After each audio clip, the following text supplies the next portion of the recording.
The Democrats are making another push on gun reform. MSNBC reports, quote, Senate Democrats will unveil plans for gun control reforms that include closing background check loopholes, expanding the background check database, and tightening regulations on illegal gun purchases. The push is being led by Chuck Schumer and Debbie Stabenow. The bill calls for, quote, shutting down the illegal pipeline of guns, specifically straw purchasing, where one person buys a firearm for someone not legally allowed to. The senators will demand that all domestic abusers are banned from purchasing firearms and that people are not allowed to buy guns without a complete background check. So this is a step in the right direction. They go on in the article to explain that this is very similar to the Manchin-Toomey bill, which was filibustered by the Republicans not that long ago after Sandy Hook. And what that bill was just basically a watered-down background check bill. Now, from my preliminary reading of this bill, or I shouldn't even say that because I haven't read the bill itself, I've just read a few articles about the bill, it appears like this bill is a little bit stronger than the Manchin-Toomey bill, but again, it's a step in the right direction. Now, here's the problem. You guys have heard me make this argument before, but I need to bring it up again, unfortunately. The problem is they just started the debate yet again conceding so much. See, they already have the remnants of getting their ass beat and getting the bill filibustered in their mind from the last time. So they kind of think, well, the debate was ongoing the entire time, and now we'll just propose a similar bill to the one before, and maybe it'll pass this time because there was another mass shooting. No. You fundamentally misunderstand the way you're supposed to play politics. Have you ever bought a car, for example? And what do you do in the negotiation?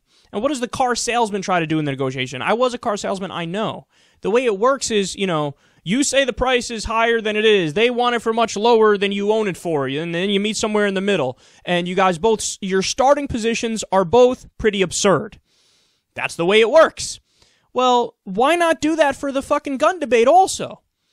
I mean, the least you can do for your starting position in the debate is to say, we want to ban assault weapons, we want to ban high-capacity magazines and limit the number of bullets to 5.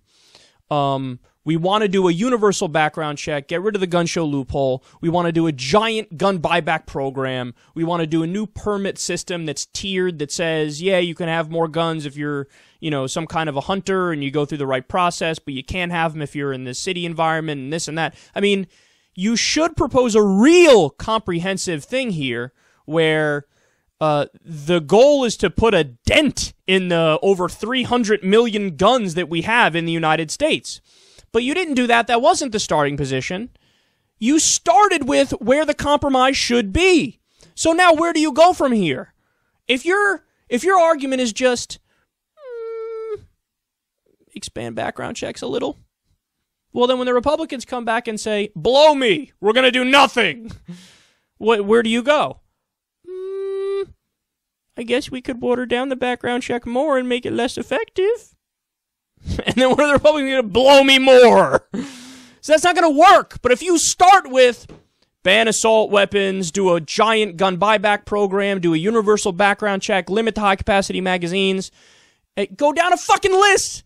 Then what are they going to do? Blow me. And then you go, oh, you want to play this game? Okay. Then you add more to the list of what you want to do. And then eventually, the way politics is played is, if they don't want to negotiate with you, if they don't want to meet in the middle, well, that's when you take your argument and you hit the airwaves. And when you hit the airwaves, you come with the fucking bucket of insults with you, and you start hurling them. And let's be clear, it doesn't have to be ad hominem attacks. It doesn't have to be incorrect attacks. The facts are enough to make the Republicans look like callous, heartless bastards. So you go out there, you start citing statistics. You start talking about 36,000, between 32 and 36,000 gun deaths in America on average every single year. You start talking about the personal stories of the people who were gunned down in the Oregon shooting, the people who were gunned down at Sandy Hook. Bring one of the family members with you. They'll be happy to come on the Sunday shows and talk about how the Republicans are fascists. Bring opinion polls. Say over 90% of the American people want a universal background check, and the Republican response is piss off. Why are the Republicans fascists? Why do they not care about what the American people want democratically? You make the argument, you hammer them so fucking hard that they will buckle and they will compromise at some point. And then, let's say they don't. Let's say we get to the point where they don't, even given that. Well, you say, okay, I'm going to go to the places where Republicans are elected, which are blue districts or blue-leaning districts. We're going to pour in so much money to your race there that your political career guaranteed is going to be over. So if you want to, you're a Republican from a blue state or a blue district, you want to oppose gun reform? Do it at your own risk, because your career is going to be over. I can guarantee you that. And then what will happen? People respond to incentives. They respond to pressure. You will win if you do that. But what do the Democrats do? They fought a little bit last time, but they buckled immediately and they didn't get anything. The background check bill was filibustered. Then they didn't hit the airwaves again and mock the Republicans for it and go to work. And then now they're just bringing up a weak bill again. Well, what the fuck do you expect is going to happen? You just think, oh, that's it. They're going to go for it now, even though they didn't go for it and they filibustered it the last time. Why would they go for it? Because they know that if they block it again, you're not going to do dick about it. You're not going to go out there on the Sunday shows and embarrass them and make fools of them and expose them. So why would they? They wouldn't do it. Why would they? And they're also getting money from the gun manufacturers, so they're going to be more loyal to the gun manufacturers than you. You have to shame them, you have to expose them, and you have to make an argument, and you're not doing that because you don't know how to play politics. And what's so sad about this is an issue, guys, where the Democrats are not bought off.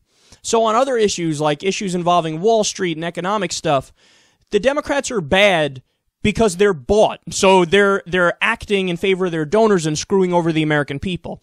So there's like a perverse incentive behind the scenes which explains why they're weak or just why they're bad. Here, there is no perverse incentive for them because the overwhelming majority of the Democrats don't take money from the gun manufacturers and don't take money from the NRA. So they actually, their sentiment and wanting to do something for gun reform is correct, but they still just don't know how to fight for it because they're political idiots.